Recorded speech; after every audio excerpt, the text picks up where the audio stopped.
The apartment smelled faintly of coffee, and by morning, something in the air felt different. Marcus sat at the kitchen counter, his laptop glowing in the soft autumn light, pretending not to react when his roommate stepped out of the hallway. For 3 years, Marcus had perfected the art of quiet indifference, the quick glance up, the polite smile, and the immediate return to whatever work he pretended was urgent. His roommate's name was David. David Chen, confident, grounded, and completely unaware that he was the reason Marcus took longer routes home, why he memorized David's schedule, why his entire emotional temperature changed depending on which one of them walked into the kitchen first. "You were up late again," David said, reaching for a mug. Their shoulders almost brushed, and Marcus felt the almost touch like a spark he tried to ignore. "Deadlines," Marcus replied, not quite a lie but not the real truth either. He had stayed up until 2, mostly because David had friends over and Marcus needed their leftover energy to fade before he could finally breathe again. David poured his coffee with the relaxed ease of someone who expected the world to shift around him.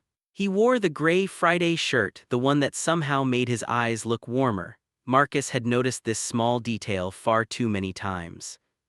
"Working on anything interesting?" David asked, casual but genuinely curious in that effortless way that made everything harder. If only he were distant cold. Instead, he was consistently, impossibly kind. "Just a logo redesign," Marcus said, subtly turning his laptop away. "Nothing special."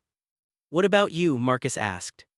"Big day," David said. "I'm going to that networking event at the Botanical Gardens. My company's sponsoring a conservation project, could help with future promotions." He leaned against the counter, calm in a way Marcus never felt around him. "You should come," he added. "They allow +1s, might be good for you to meet people outside your field."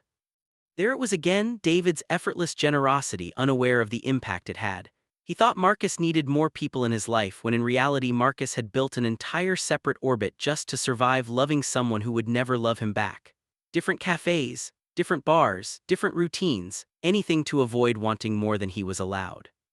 "Thanks, but I've got deadlines," Marcus said. He hated himself for the lie and for the small relief that came with it. "Your loss," David said with a soft smile. "There's leftover pad thai in the fridge if you get hungry. I made too much." After David left, Marcus sat in the silence he had created and tried to focus on work. The logo on his screen, meant to symbolize growth, felt almost ironic. He'd been stuck in the same emotional place for 3 years, repeating the same day over and over. He loved David, quietly, deeply, in that slow way that sneaks up on you until it controls everything. It started as simple admiration for someone honest and present, someone who listened, someone who remembered small details, someone who left thoughtful notes on the fridge about groceries, someone straight. David dated accomplished women Marcus tried hard not to resent. His last relationship ended 6 months ago, and since then he'd walked through life with a calm Marcus found almost unbearable. That evening, Marcus finished the logo, replied to a few emails, and ordered Thai food from a different restaurant, out of stubbornness more than preference. He worked until midnight, then lay in bed listening to the quiet apartment, trying not to picture David at the gardens, confidently discussing conservation while someone new found him charming. Around 2 in the morning, Marcus heard the door open, keys on the table, a soft sigh, footsteps. Then, unexpectedly, the sound stopped right outside his bedroom door. Marcus froze. Through the small gap he saw David's silhouette, unmoving.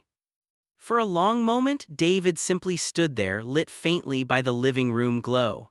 Then he reached forward. Marcus couldn't see clearly through the dark, but he heard the soft creak of the door and felt something light drop at the foot of his bed. A moment later, the door eased shut, footsteps retreated, David's bedroom door closed quietly. Only then did Marcus reach forward. His fingers brushed fabric, a jacket left gently, deliberately. David's jacket? The navy one from his company's limited edition line, given only to senior team members. Months ago, Marcus had joked about how exclusive it was, never thinking David heard him. But David had heard. And at 2 in the morning, after a long event, he had apparently decided Marcus should have it. Marcus held the jacket in the dark and felt something shift in him. It was such a small gesture, one David probably didn't think twice about, but to Marcus, it felt like a message in a language he'd been afraid to understand. He brought the jacket to his face, taking in the familiar scent, cedar, warmth, the subtle cologne David used. It was comforting and devastating at the same time. Emotion hit him hard. After years of forcing his feelings into quiet corners, something inside him finally cracked. It was a moment that demanded honesty, and Marcus wasn't sure he was ready for the consequences. He spent the rest of the night with the jacket beside him, not sleeping, not fully awake, suspended in that thin space where impossible things briefly feel within reach. By morning, he knew he had a choice. He could return the jacket casually and keep the safe distance they had always lived behind. Or he could acknowledge the vulnerability that had been growing inside him like a quiet ache. The truth was simple. David's gesture, small as it seemed, had changed something. It made Marcus realize that invisibility only exists when you choose not to be seen, and maybe, after 3 years of hiding, it was time to risk something different. Marcus wore the jacket the next day. It was a deliberate act, subtle but meaningful. He paired it with dark jeans and a fitted Henley, nothing bold, just slightly more intentional than usual. He wore the jacket casually as though it belonged to him. When David emerged from his room that afternoon, Marcus tried to stay calm even as his heart raced. David's eyes caught the jacket instantly. They widened slightly, then softened into something warm, something Marcus wanted desperately to believe meant more. "Oh, you're wearing it," David said, and there was something in his voice that sent a stir of warmth through Marcus. "Looks better on you than I expected." "It's really good quality," Marcus replied, honest but hopelessly inadequate compared to everything he felt. "Thanks for the kindness, unexpected." David paused in the kitchen doorway, studying him with an expression Marcus couldn't easily interpret. "Not random," he said quietly. "I'd been thinking about giving it to you for a while. You mentioned liking it months ago. I guess I finally remembered." It wasn't dramatic, but the small hesitation in David's voice, the uncertainty, was something Marcus had never heard before. It felt like the beginning of something he didn't dare name. Marcus felt something warm expand inside him. "Well, I appreciate it," he said gently. "Really." David nodded. Then, in a gesture so natural it sent a shock through Marcus, he reached out and adjusted the jacket's collar, his fingers brushing lightly against the back of Marcus's neck. The touch was soft, almost accidental, but Marcus felt it everywhere. "It looks good on you," David repeated, quieter this time, more careful. Then he stepped back, the moment shifting. "I'm heading to the gym, back in a couple hours." After he left, Marcus sat alone, replaying the moment. He was used to doubting himself, used to assuming he imagined things. David was kind to everyone. Maybe he didn't even remember giving the jacket. The small adjustment could have been nothing. But the hesitation, the uncertainty, the way David watched him lately, those were new. The next 3 days settled into a rhythm that felt almost intentional. They spent more time in shared spaces. David's morning coffee began matching Marcus's work time. One evening, David suggested they order dinner together. They watched a film, sitting at opposite ends of the couch, but David stretched his legs toward Marcus's side, close enough to feel deliberate, close enough to feel like an unspoken question. Their conversations deepened too. David began asking about Marcus's childhood, his reasons for choosing design, his relationship with his family, and Marcus found himself opening up more than he ever had before. 5 days after the jacket appeared, David mentioned an exhibition opening at a contemporary art gallery, the exact kind of place Marcus had once said he wanted to visit. "I was thinking of going Saturday," David said carefully, watching Marcus with a tone that made it clear the offer wasn't casual. "Would you want to go, as in together?" Marcus asked before he could stop himself. His heart sped up like he'd accidentally turned a casual moment into a confession. He immediately regretted it until he saw something in David's eyes, something that looked like relief, like he'd needed Marcus to ask. "I'd like it to be," David said slowly, choosing each word with care, as if translating a feeling he was still learning how to express. "If that's what you want too, I don't completely understand what's happening between us yet, but I want to, and I think maybe you do as well." In that moment, Marcus felt his entire internal world rearrange. Every emotional compartment he'd built, every careful boundary, every quiet hope, every denial he'd relied on to survive collapsed. and what remained was terrifying in its simplicity. The possibility that he hadn't been imagining everything. David, Marcus began, then stopped. The distance between what he felt and what he could safely say felt impossible to bridge. He took a breath. I need to ask you something, and I need honesty. Okay, David said. He shifted closer on the couch, open, attentive, present in a way Marcus had only dreamed of. The jacket, Marcus said softly. And the way you've been these past few days, is this about me, or is it about something else, if you're just questioning things about yourself and I'm convenient? You're not convenient, David cut in, his voice sharp with emotion. You're the opposite of convenient. You're the person I wake up thinking about. You're the reason I can't stay focused in half my meetings. He stopped, regrouping. I'm not good at this, I'm not practiced at this, not the way you probably are, but I need you to know this isn't random, and it isn't because you're convenient. Marcus felt the last of his defenses dissolve. I don't know what you mean about me being practiced, he whispered. I've felt invisible to you for 3 years. No, David said, his voice gentle but steady. You weren't invisible, I was blind, that's different, and if I'm being honest, I think I've known something for a while, I just didn't expect to feel this, not for someone I didn't expect to. He breathed out, and that scared me, but I'm tired of being scared, and I'm definitely done being blind. The space between them felt charged, like the entire universe had paused to watch what would happen next. Marcus wanted to ask when David started seeing him what had shifted, what this meant, but David reached out and took his hand. That simple, quiet contact answered every question Marcus had been too afraid to voice. Saturday arrived with perfect autumn weather, the kind that felt like a gift. Marcus found himself hyper-aware of everything. The way David held the gallery door open, the small touches when they walked side by side, the warmth of his presence as they wandered through rooms filled with bold, complicated art. They stopped in front of a painting, an abstract piece full of motion and stillness. This reminds me of us, David said softly, so quietly Marcus almost missed it. How, Marcus asked, though he already felt the meaning settling inside him. Like two things that seem separate, David said, but are really part of the same composition. You're the stillness, I'm the motion, but we're in the same frame. If anyone else had said it, Marcus would have thought it sounded pretentious. But from David, it felt like poetry, imperfect, sincere, true. After the gallery, they drifted through the city with no destination. Their conversation shifted from serious to playful and back again. David shared childhood memories Marcus had never heard, despite living together for 3 years. Marcus opened up about things he'd kept hidden, small truths he'd saved for someday. By the time they reached a quiet cafe, evening had settled over the city. They ordered coffee they didn't really want, just an excuse to stay in the warm light a little longer.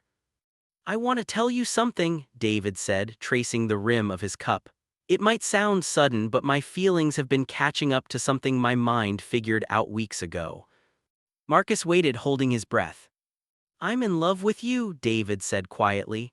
I think I have been for a while, I just didn't have the language for it, and that wasn't fair to you, but this isn't an experiment. This is me choosing a direction for my life, and that direction is toward you.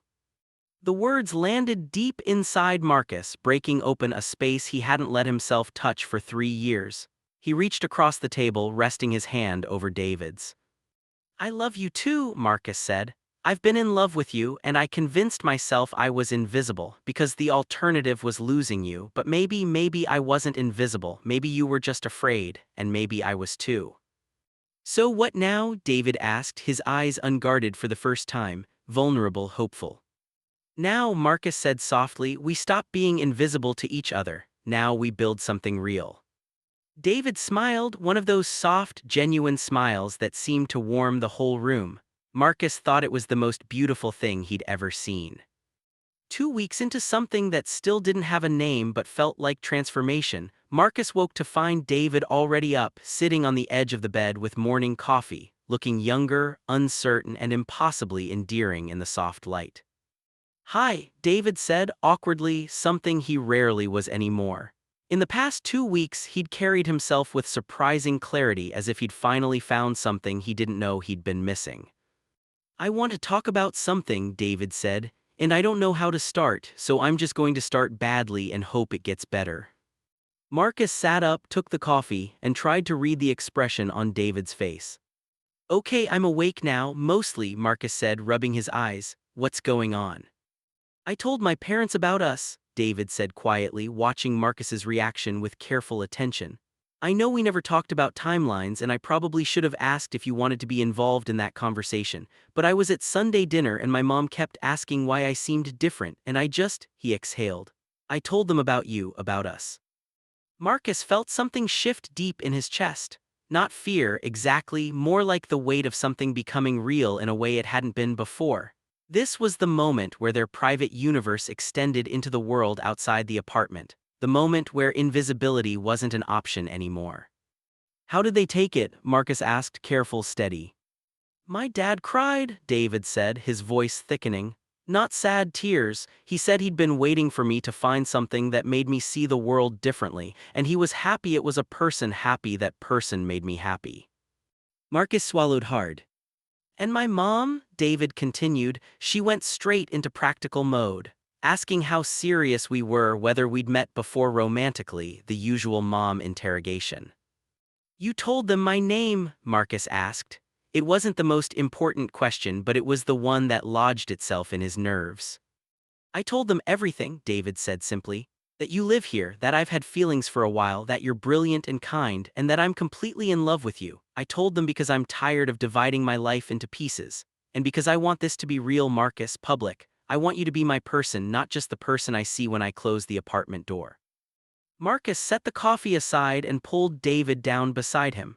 David went willingly, fitting against him with a kind of natural ease that still startled Marcus even after 2 weeks. It felt impossible that David's body could align with his, as if they'd been shaped with each other in mind. I'm scared, Marcus whispered, burying his face against David's shoulder. I built my emotional life around invisibility, and now you want me to be seen, and I'm terrified I'm going to disappoint you. That's the beautiful part, David murmured, tracing small patterns on Marcus's shoulder. I already know you, I've already met the person I love, I'm not waiting for some perfect version of you to appear. Over the next several weeks, visibility took shape in ways both ordinary and profound. David introduced Marcus to his parents with a kind of quiet pride that nearly unmade him. David's mother turned out to be not just accepting but enthusiastically welcoming, cooking elaborate meals for the boys, as she called them. David's father, gentle and soft-spoken, pulled Marcus aside to tell him stories from David's childhood, the kind of stories that made Marcus understand exactly where David's kindness came from. Marcus, in turn, introduced David to his own family with more vulnerability than he'd ever allowed himself before. His parents, who had suspected for years but honored his need for privacy, welcomed David with warmth that felt like a soft landing.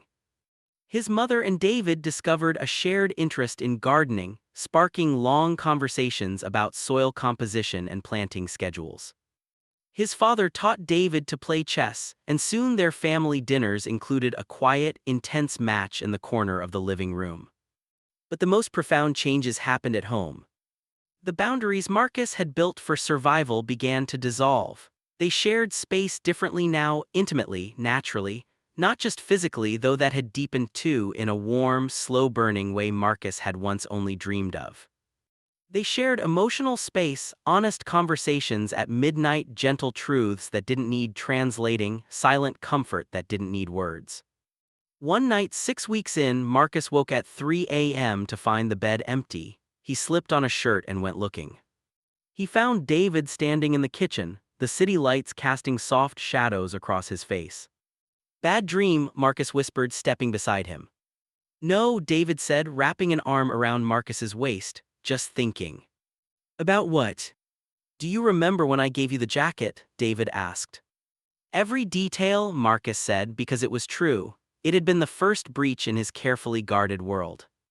I want to tell you what it actually meant, David said quietly. I'd been lying awake for weeks wondering if I was imagining everything between us. You were my roommate and I didn't want to ruin the one good constant in my life. But then you said you liked the jacket and it felt like the universe nudging me. Like giving it to you would be a way of asking if you wanted me closer. I did want it, Marcus admitted, I wanted it so badly I was terrified of what it meant. And now, David asked, turning to face him fully. Now, Marcus said, voice soft but sure, I don't know how I survived being invisible to someone I love this much. It was like living in monochrome, and now everything has color. David kissed him gently, deeply, with a tenderness that felt like sunrise, a promise, the end of a long darkness. 3 months after the jacket first appeared at the foot of Marcus's bed, David came home holding a folder. We should renew the lease, he said, together officially. It wasn't a traditional proposal, but it felt like one, a commitment not born from convenience or routine but from choice. A choice to build something with intention. With clarity. With love. I want this to be deliberate, David said, offering the papers with hands that didn't tremble. I want us to choose each other on purpose.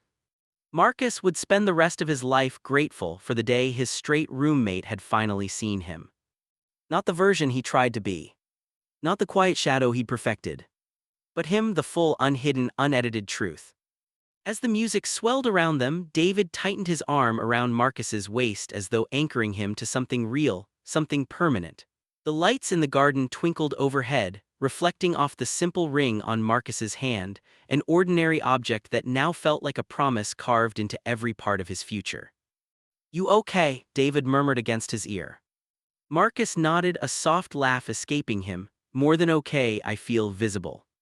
David smiled, brushing their foreheads together. You always were, you just finally believe it. They kept dancing, slow, unhurried, completely synchronized in a way that only came from two people who had learned each other's rhythms long before they'd learned to name their feelings. Across the garden, their families watched with expressions that held a lifetime's worth of relief and pride. David's father wiped away tears openly. Marcus's mother pressed a hand to her heart as if she were holding something precious in place. Friends stood in clusters, smiling at the sight, finally understanding what the years of subtle glances and unspoken tension had meant. Later, when the night softened and guests drifted home, Marcus and David lingered in the quiet glow of the string lights. The air smelled faintly of jasmine, the same scent Marcus remembered from the night David had first slipped that jacket across his bed, a gesture so small it could have been missed entirely, yet big enough to shift the course of their lives. Do you ever think about how easily we could have missed this? Marcus asked. David leaned back against him, warm and solid. No, he said, because I think we found it exactly when we were ready to. He paused, then added with a smile Marcus could feel without seeing, you were never invisible to me, you were just waiting. For what? For someone to prove you didn't have to hide. Marcus closed his eyes. He thought of the years he'd spent shrinking himself, carefully curating every angle of his heart. He thought of the moment David had looked at him, really looked, and something in the universe had shifted just enough for courage to slip in. Years from now, when people asked how they fell in love, they'd talk about that jacket, about kindness at 2 a.m, about long silences filled with possibilities neither of them could name yet, about a man brave enough to tell his parents the truth and another brave enough to let himself be seen. But for now, as David's fingers laced with his and the world narrowed into a soft, perfect moment, Marcus simply thought. Visibility isn't frightening anymore. Because he's the one who found me in the dark. And I'm not going back to shadows ever again. Together they stepped into the rest of their life, not invisible, not hiding. But chosen. Seen. And finally beautifully real.